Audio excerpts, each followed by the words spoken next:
When 20 specialists failed, a poor janitor fixed it in seconds. The Millionaire chief executive officer froze. Hello everyone. Before we begin today's story, I have a small favor to ask. Please hit subscribe and turn on the notification bell so you never miss our channel's new videos. It is quick, free, and the best way to support us in bringing you more dramatic stories. Your support means the world to us. Where are you watching from? Drop your city or country in the comments below. Thank you very much. Now, let us return to our main character. The morning began with a sharp tension that could be felt in every corner of the Infinity Tech headquarters. A dozen voices echoed down the long glass hallway as technicians rushed around, rolling in equipment carts and tool cases. At the center of the chaos was a conference room filled with executives, analysts, and a massive prototype server that had crashed just hours before a critical investor demonstration. At the head of the table stood Clare Donovan, the 38-year-old chief executive officer of the company, known for her sharp posture, cool eyes, and a mind that rarely tolerated mistakes. She watched 20 specialists in rotation, each taking a turn at the open access panel, typing furiously, adjusting circuits, rebooting systems, and shaking their heads in defeat. "We cannot get the system to pass the security boot," one of them said, wiping sweat from his brow. "We have tried everything. We need more time," another added. But time was the one thing Claire did not have. Investors were already on the way. A delay meant losing a partnership worth millions and risking hundreds of jobs. Her jaw tightened, though her voice remained controlled. "Keep going. There must be a solution." Outside the room, the building felt strangely quiet. That was where Henry Miles, the 46-year-old janitor, pushed his cart down the hallway. His fraying navy uniform sleeves were rolled up, revealing calloused hands that had known years of manual work. He was supposed to be invisible here, sweeping floors, emptying bins, and keeping spaces clean where brilliant minds created tomorrow's technology. He paused near the conference room when he heard the raised voices. Through the glass wall, he saw the specialists stepping back from the machine, defeated. Henry was not an engineer anymore, but old instincts stirred the moment his eyes landed on the open panel. The server's indicator lights were blinking in a pattern he recognized, a pattern from years back when he still worked construction engineering jobs involving power grids and basic circuitry, before life unraveled and pushed him into janitorial work. A soft buzzing sound came from inside the machine. Henry frowned. That rhythm was wrong. It was skipping. Claire's voice carried through the glass. "We need a miracle." Henry cleared his throat politely from the doorway. "Ma'am, excuse me. I think your power regulator is misaligned." The room went silent. 20 specialists turned. Some exchanged amused glances. A few rolled their eyes. But Claire looked directly at him, not dismissing but assessing. Henry swallowed. "It is the small copper line on the left. It is vibrating off beat." One specialist scoffed. "Sir, with respect, this is a highly advanced..." But Claire lifted a hand. "Let him try." There was a beat of disbelief. Henry stepped inside, gentle as if he were entering someone else's home. He crouched, leaned close, listened again, then reached into his cart and pulled out a small tool, old, scratched, but cared for. With steady fingers, he adjusted the crooked line by barely a quarter of an inch. The machine hummed. Lights stabilized. A green bar flashed across the monitor. "Oh my God," one of the engineers whispered. "It passed the entire diagnostic," another said, stunned. Claire's eyes widened, the first crack in her icy composure. For a moment she simply stared at Henry, a janitor with nothing but an old tool and a steady hand, who had solved in seconds what 20 specialists could not fix in an hour. "Sir," she said quietly, "who are you?" Henry hesitated, lowering his gaze. "Just the janitor, ma'am." But in Claire's eyes something shifted, curiosity, respect, and the beginning of a decision that would change his life forever. And this was only the start.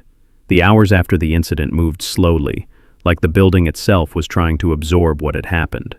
As the specialists packed their equipment in uneasy silence, Clare Donovan remained standing near the server, her eyes fixed on the steady green lights that Henry had restored. It was as if she were memorizing the sound of the machine working, trying to understand how a solution so simple had escaped the brightest minds in the room. She stepped into the hallway. Henry was already far down the corridor, pushing his cart with the same quiet posture as before, as if nothing unusual had happened at all. "Sir!" Clare called. Henry froze. He turned slowly, unsure whether he had somehow overstepped. Clare approached with calm, deliberate steps. "I would like to thank you for what you did. Without your help, we would have suffered a major setback." Henry shook his head. "I just happened to hear something that was not right, ma'am." Her gaze lowered to the worn tool still sticking from his cart. "That adjustment you made. How did you know exactly where the issue was?" Henry hesitated, rubbing the back of his neck. "I used to work with structural power units and basic grid systems. They make similar sounds when something is off. You learn to hear the difference." "You worked in engineering?" Clare asked. "Yes, ma'am. A long time ago," he answered. "Life changed. I took whatever work I could find." There was no bitterness in his tone, no attempt to impress, just truth spoken gently. Clare held his eyes for a moment longer, studying the humility there, the steadiness. Then her assistant hurried up with a tablet. "Ma'am, the investors are waiting in the main conference hall." Clare nodded once and turned back to Henry. "Thank you again. Truly." She walked away, but something in her posture had shifted. It was a small thing, a softened step, a thought lingering longer than it should. The investor demonstration went flawlessly. The moment the server powered up without error, applause filled the room. Clare accepted the praise with her usual composed smile, but in the back of her mind she saw only the quiet janitor adjusting a misaligned copper line with a careful hand.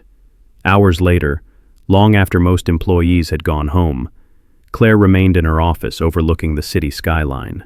The lights below glowed like 1,000 tiny hopes, but her attention was on the security footage playing on her screen. There he was again, Henry kneeling beside the server, listening before touching anything, moving with the confidence of someone who understood machinery on an intuitive level. Her assistant knocked lightly on the open door. "Ma'am, is there anything else you need before I leave for the night?" Clare tapped the screen. "This man. I want to know more about him. His employment file, his background, anything we have." The assistant blinked. "The janitor? Of course. I can pull it now." When the file arrived a few minutes later, Clare skimmed it. Sparse. Too sparse. Former construction engineer. Widower. Single father. A note about temporary shelters. A list of short-term jobs. Nothing about the skill she had witnessed today. Clare closed the folder slowly. "This does not make sense." The assistant offered a tentative remark. It looked like he knew exactly what he was doing, more than our specialists. "Yes," Clare said softly. "That is exactly what concerns me." Later that night, at nearly 10 o'clock, Henry finished his shift. The building was quiet, the kind of quiet that pressed gently on the walls. He pushed his cart toward the service elevator, humming under his breath from habit more than joy. When the doors opened, he startled. Clare Donovan was standing inside, still in her tailored suit, as if she had been waiting for him. "Henry," she said simply. He gripped the cart handle. "Ma'am, I did not expect to see you again." Clare stepped aside to let him enter. "I have been thinking about what happened today, and I believe we should talk." Henry remained still. "About the server?" "About you." The elevator doors closed slowly, sealing them in a quiet space suspended between two worlds. One belonged to a woman who ran an empire, the other to a man who swept its floors. Neither of them yet understood how profoundly this night would change both of their lives. The elevator hummed softly as it rose, the faint vibration settling into the air between them. Henry stood with his hands clasped in front of him, unsure whether he should look at the floor or at the woman beside him. Clare Donovan kept her eyes forward, her expression calm yet focused, as if she were arranging thoughts with the same precision she used to run her company. When the doors opened onto the executive floor, the hallway was dim except for a single light near her office. She stepped out and gestured gently. Walk with me." Henry followed, his steps slow, careful, as if he did not want to disturb the polished floor. When they entered her office, the city lights spilled across the glass walls, casting shimmering reflections on the hardwood. She motioned for him to sit, but he remained standing until she gave a small nod of insistence. Once he sat, Claire placed his file on the desk between them. "I reviewed your background," she said. "I saw that you worked in engineering. You had certifications, training, and years of field experience." Henry breathed in slowly. "Yes, ma'am. Life was different then." "What happened?" she asked, her tone gentle. Henry hesitated, as if choosing which memories were safe to touch. "My wife, Lily, became sick. Cancer. By the time we found it, it was too late. I left my job so I could care for her full time. After she passed, things changed fast. Bills, rent, everything. I tried to keep my son with me, but I could not provide the stability they required." His voice tightened. "He lives with relatives now. I see him when I can." A quiet stillness filled the room. Claire had read the notes in his file, but she had not expected the weight behind them. "You lost everything," she said softly. Henry shook his head. "Not everything. I still have hope. I kept working wherever they would take me. Cleaning jobs are honest. They let me keep moving." Claire studied him a long moment, then asked, "Do you miss engineering?" His eyes softened with something like longing. "Every day. But I cannot afford training again, and no company wants a man who has been out of the field this long. I accept the work I have." Claire folded her hands, considering. "The specialists today could not identify a misalignment that you detected instantly. That is not luck. That is skill. And skill deserves recognition." Henry lowered his gaze. "I appreciate your kindness, but I do not want to cause any trouble." "You did not cause trouble," she replied firmly. "You prevented a crisis that would have cost us a major partnership. You saved us." The words landed between them with surprising force. No one had spoken to Henry like that in years. Claire rose from her chair, walked to the window, and looked out at the city. Infinity Tech is expanding. We need people who think outside the standard formulas.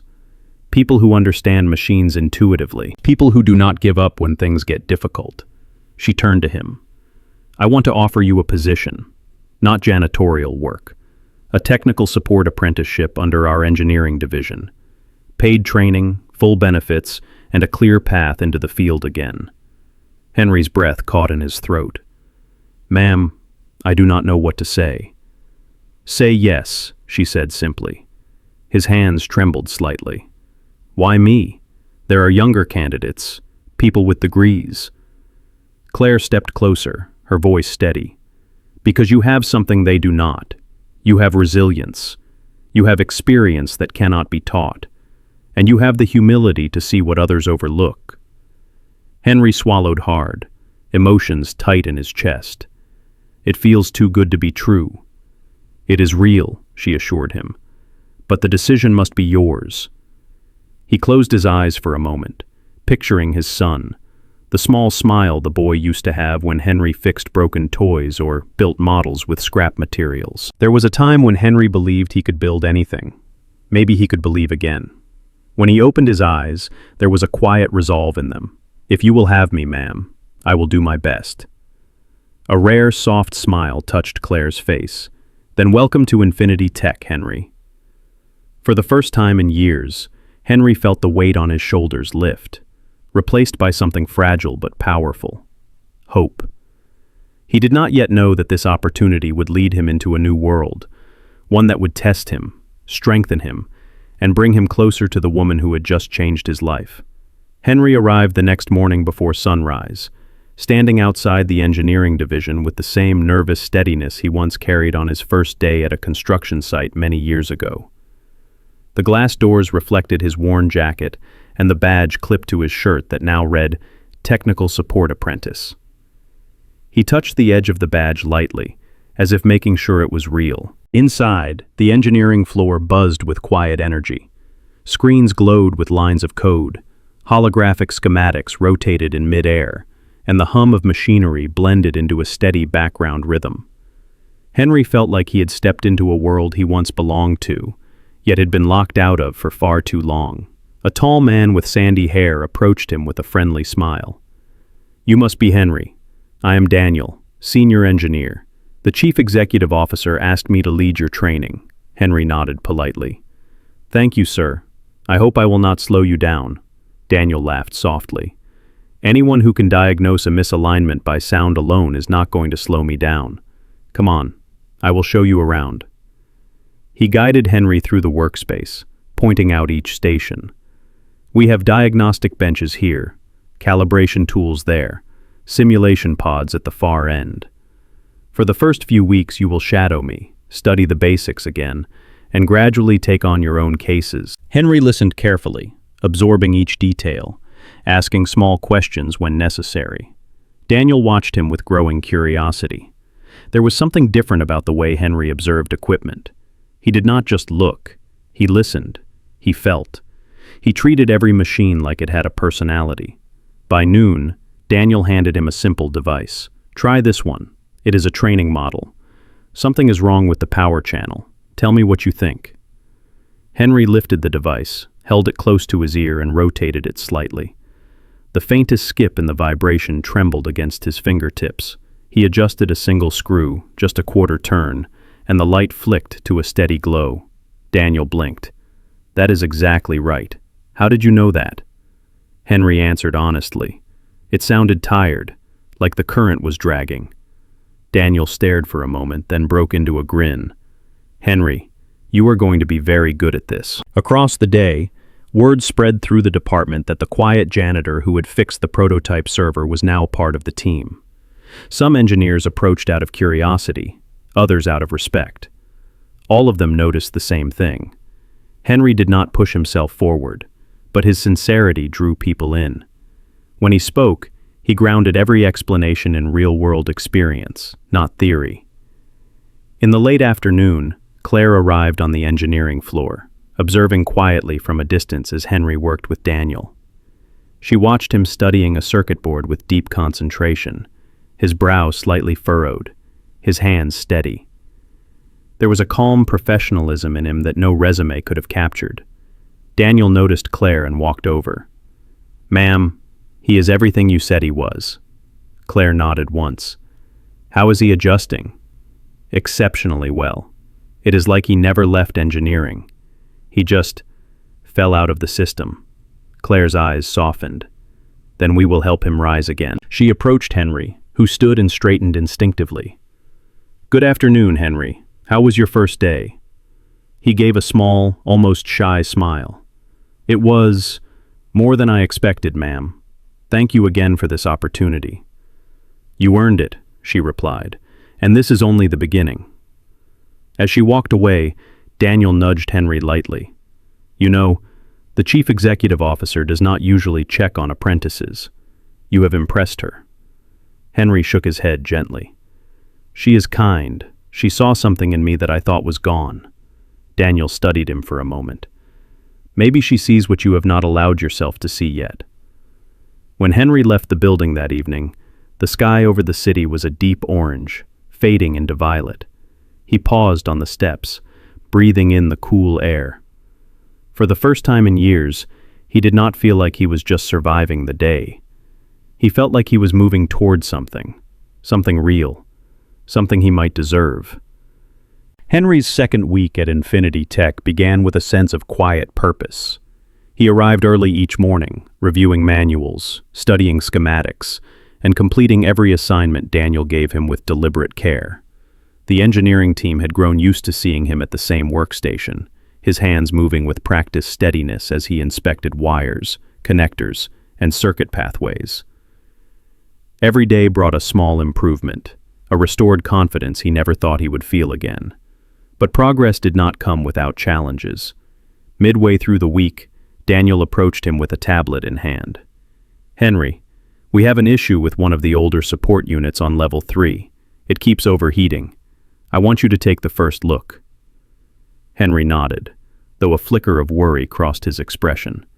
It was the first time Daniel trusted him with a real on-site task, not just a training model. He carried his toolkit to the older wing of the building, where the hallway felt colder and the lights seemed slightly dimmer. When he opened the access panel, a wave of warm air spilled out. He leaned closer, listening. The hum was uneven, interrupted by sharp ticks that rattled against the casing. Something was struggling inside the unit. Henry steadied his breathing, letting the sounds settle into patterns. After a moment, he identified the issue. A cooling line was vibrating off its bracket, causing the entire system to overcompensate. He tightened the bracket gently. The ticking stopped. The hum evened out. A simple fix. But simple fixes were often the ones that saved equipment from catastrophic failure. As he closed the panel, he heard a voice behind him. "You handled that very well." He turned to see Claire standing a few feet away, her arms lightly folded, her expression calm but observant. "Ma'am," he said respectfully, "I did not expect anyone here." "I review all maintenance reports," she replied. "When I saw your name attached to this one, I wanted to see how you handled it." Henry looked down modestly. "It was just a loose bracket." "Loose brackets cause major failures when ignored," Claire said. "You prevented a shutdown." She stepped closer, lowering her voice slightly. "I want you to know that your work is not invisible. I see the effort you put in every day, and I see how the others are responding to you." Henry felt a warmth rise in his chest, something between gratitude and disbelief. "I'm just trying to learn, ma'am." "You are doing more than that," she answered. "You are rebuilding a life." For a moment the hallway felt still, suspended in the quiet connection between them. Then Claire's phone buzzed in her pocket, breaking the moment. She checked the screen quickly. "I need to return to a meeting. Keep up the good work, Henry." After she left, Henry stood alone, collecting his thoughts. The respect in her voice lingered with him as he returned to the engineering floor. That afternoon, Daniel waved him over. "There is a small surprise for you." Henry followed him to a workstation where a new toolkit sat neatly arranged on the table. Each piece was labeled, polished, and far more modern than the aged set Henry carried. "It is yours," Daniel said. The chief executive officer approved it. Henry blinked slowly, overwhelmed. "This is too much." "Not at all," Daniel replied. "You deserve proper tools for the work you are doing." Henry traced his fingers across the smooth metal handles. For years he had survived with whatever he could carry from job to job. Having something of his own, something new, felt like stepping back into the world he thought he had lost forever. When his shift ended, he lingered at his workstation, staring at the toolkit before finally placing it carefully into his locker. He walked out of the building with lighter steps, the evening air cool against his face. He did not know it yet, but the simple gift of tools would become a symbol of everything he was about to reclaim: skill, pride, dignity, and a place in a world that had once pushed him aside. This was no longer just a job. It was the beginning of his return. Henry's confidence grew steadily over the next several weeks, but with that growth came a pressure he had not expected. More engineers sought his help, asking him to listen to strange noises in older systems, or to verify vibration patterns on aging components. Although he tried to stay humble, Henry felt the weight of every request. He knew he could not afford a mistake. Not now. Not when his life was slowly piecing itself back together. One Thursday morning, Daniel approached him with an unusual expression, a mix of curiosity and hesitation. "Henry, I have something challenging for you. The chief executive officer wants us to inspect a large system on the executive floor. It has been showing irregular data spikes." Henry nodded without hesitation. "I am ready." They rode the elevator up together, and Henry noticed his reflection in the polished metal walls. He looked different now, more awake, more certain. When the doors opened, Claire stood waiting for them, her posture straight and composed. "Thank you both for coming," she said. "We have had inconsistent performance in the data relay system near my office. I want you to look at it directly." Daniel motioned Henry forward. "You lead." Henry approached the relay panel, feeling the familiar hum vibrating against the casing. He placed his fingers gently along the edge, letting the subtle rhythm pass through his skin. There it was, a faint distortion, almost like a pulse skipping a beat. He opened the panel slowly and examined the tangle of wires and connectors inside. Claire watched him quietly. She had observed many engineers over the years, but there was something profoundly human about the way Henry interacted with machines. He did not treat them as puzzles or technical challenges. He treated them like living things that were trying to tell him where they hurt. After a long moment, Henry spoke. "It is overheating here. The coolant is not circulating properly." Daniel leaned closer. "How can you tell? There is no visible damage." Henry touched a cable lightly. "It is warmer than the others. The system is compensating, but it will fail soon." Claire exchanged a glance with Daniel. "Can it be fixed today?" "Yes, ma'am," Henry said. "I just need to adjust the coolant regulator." He worked carefully, his new tools gleaming under the soft lights of the executive hallway. A few minutes later, the relay steadied. The lights flashed in perfect sequence. The entire system exhaled into a balanced hum. Daniel stepped back, impressed. "Correct diagnosis and correct repair. You caught it before a major failure." Claire nodded, her eyes lingering on Henry. "You saved us again." Henry lowered his head politely. "I only did what I could, ma'am," but Claire could see the strain he was trying to hide, the fatigue around his eyes, the tension in his shoulders. He cared deeply about doing well, more deeply than most trainees she had ever seen. "Henry," she said gently, "you have taken on a great deal lately. Do not be afraid to ask for help." "I am fine, ma'am," he replied quickly, but she heard the quiet uncertainty under his words. That afternoon, after Henry returned to the engineering floor, Claire remained upstairs with her thoughts. Something in her chest tightened, an unfamiliar concern for a man who had become far more than an employee to her. She admired his talent, yes, but she also admired the resilience that held him together, even when life had taken more from him than most people could bear. Later in the day, Daniel approached Henry with a stack of training documents. "You have been exceptional, Henry, but I want to make sure you are not burning yourself out. Pace is important." Henry managed a small smile. "I just do not want to let anyone down."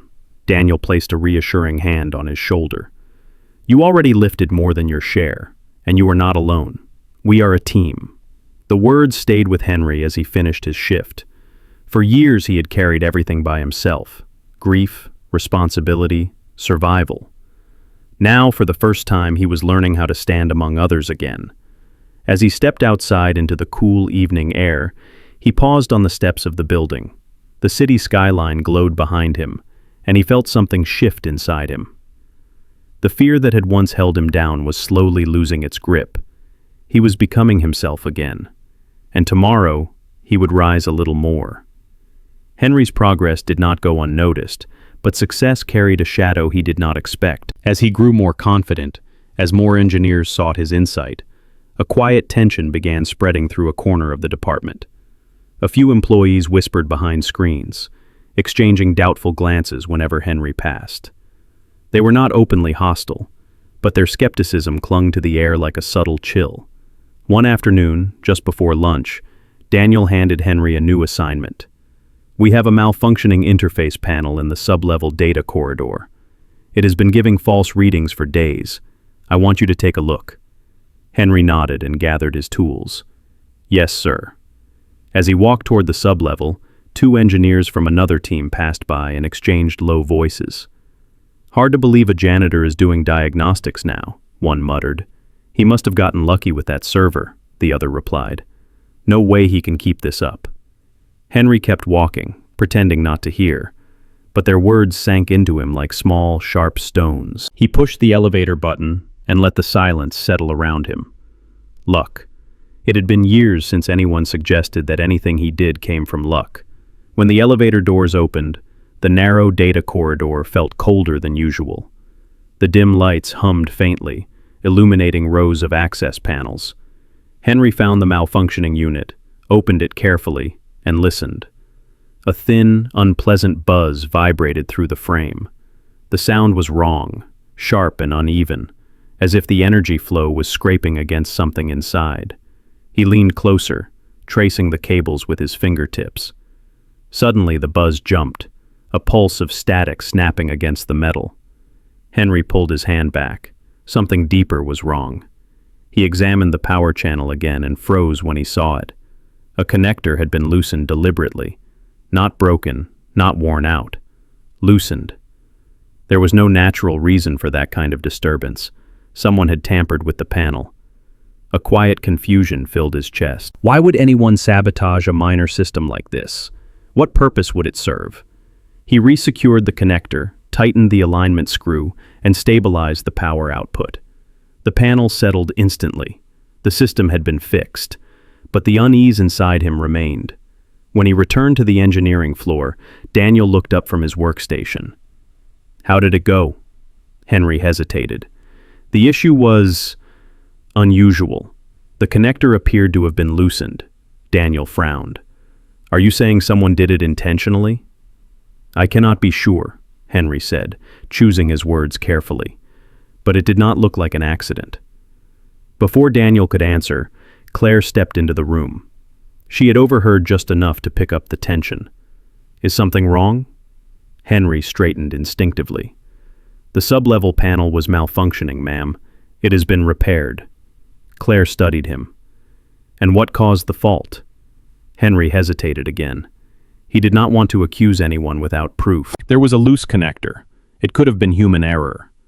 Claire's sharp mind did not miss the careful vagueness. Her eyes narrowed slightly. Could have been? Henry lowered his gaze. I do not want to assume anything, ma'am. Claire exchanged a thoughtful look with Daniel. Send me a full report. I want to review everything. As she walked away, Daniel placed a reassuring hand on Henry's arm. You did the right thing, Henry. If something was off, we need to know. But Henry felt the quiet ache return. This was the part of the world he remembered well. The pressure, the judgment, the fragile balance between success and suspicion. For years he had lived below that world, hidden from it. Now he was inside it again, and the weight of responsibility felt painfully familiar. Later that evening, as he packed his tools, he found himself pausing at the new kit Claire had given him. The polished metal reflected his tired expression. He was proud of how far he had come. But he could feel it now. He was being tested. Not just by the machines, not just by the work. He was being tested by people. And the next days would reveal who truly wanted him to succeed, and who would rather see him fall. Henry arrived the next morning with a heaviness he could not quite shake. The memory of the loosened connector stayed in the back of his mind, whispering doubt with every step he took through the engineering floor. He greeted his colleagues politely, but he noticed the same quiet looks, the same murmurs that faded when he walked by. Something was shifting around him, and not in his favor. Daniel approached him with a clipboard. Henry, the chief executive officer wants us to run a full systems check on the West Wing network. She said it is a priority. Henry nodded, grateful for the structure of a task. Yes, sir. I will start immediately. The West Wing was silent when he arrived, the low hum of the servers echoing off the polished floors. He opened the first access panel and began his routine, listening, feeling for vibration patterns, checking for temperature inconsistencies. The work steadied him. Machines did not whisper judgments. Machines did not doubt his worth. As he moved to the second panel, a quiet voice interrupted the silence. Henry? He turned. Claire stood at the end of the hallway, her expression unreadable but softer than usual. She walked toward him, heels tapping lightly against the floor. I reviewed the report you submitted yesterday, she said, and I need to ask you something directly. Henry swallowed. Of course, ma'am. Did it appear to you that the connector was loosened intentionally? Her voice remained calm, but there was a subtle edge beneath it. Henry took a slow breath. Yes, ma'am. It did not look accidental. For a moment she was silent, studying his face as if searching for hesitation or doubt. She found none. Thank you for being honest, Claire said. I trust your judgment. Her words struck him harder than he expected. Trust. It had been years since anyone in a position of power had spoken that word to him. It felt like something fragile placed gently into his hands. Claire continued, her tone lowering. There may be someone in the department who is not pleased with your progress. I want you to know that you are not alone in this. If anyone undermines you, you come directly to me. Henry shook his head lightly. I do not want to cause trouble, ma'am. You are not causing trouble. She stepped closer, her voice gentle but firm. Someone else is, and I will not allow anyone to jeopardize your work or this company.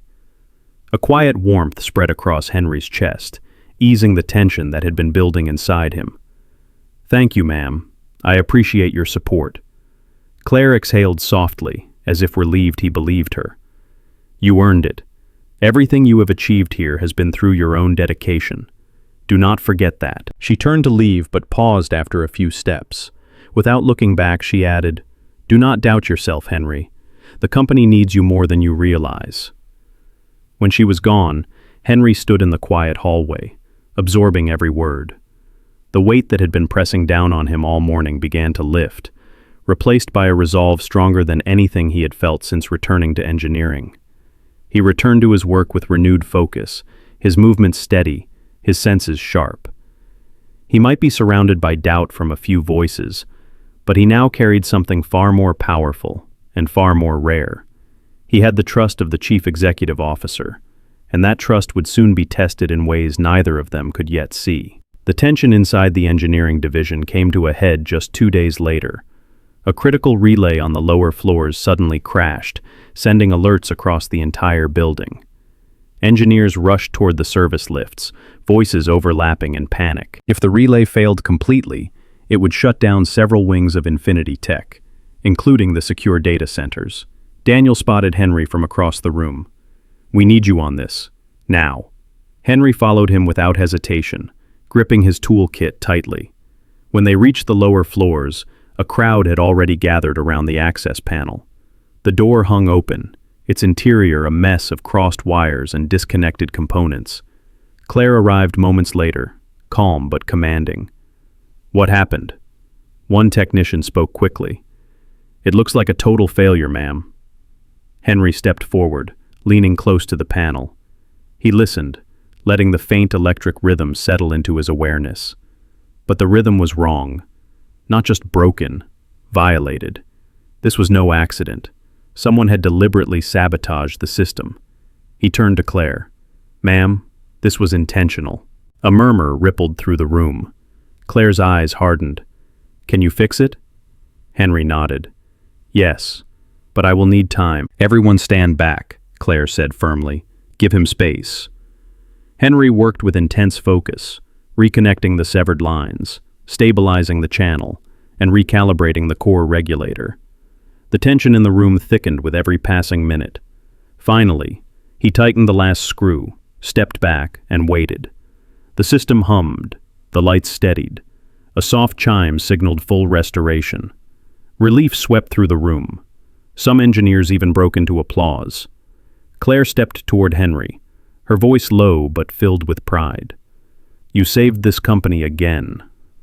Before he could respond, a security officer approached her with a tablet. Ma'am, we reviewed the cameras. We identified the person who tampered with the system. Claire read the screen, her expression sharpening. She handed it back with a decisive nod. Take appropriate action. The officer hurried off. Then Claire turned to Henry, her eyes warm for the first time in many years. You have given this company more than skill. You have given us safety, loyalty, and heart. From this moment on, you will not be an apprentice. Henry froze. Ma'am? You will be joining our engineering team as a full technician, she said, with full benefits, full status, and my complete trust. Emotion rose in Henry's chest, deep and overwhelming. Thank you, ma'am. This means more than I can say. Claire offered a rare, gentle smile. You earned every bit of it. For the first time since his life had fallen apart, Henry felt whole again. Not because he had been rescued, but because someone had finally believed in the man he had always been. And as the team surrounded him with congratulations, Henry knew that this was not just a new chapter. It was the beginning of a new life.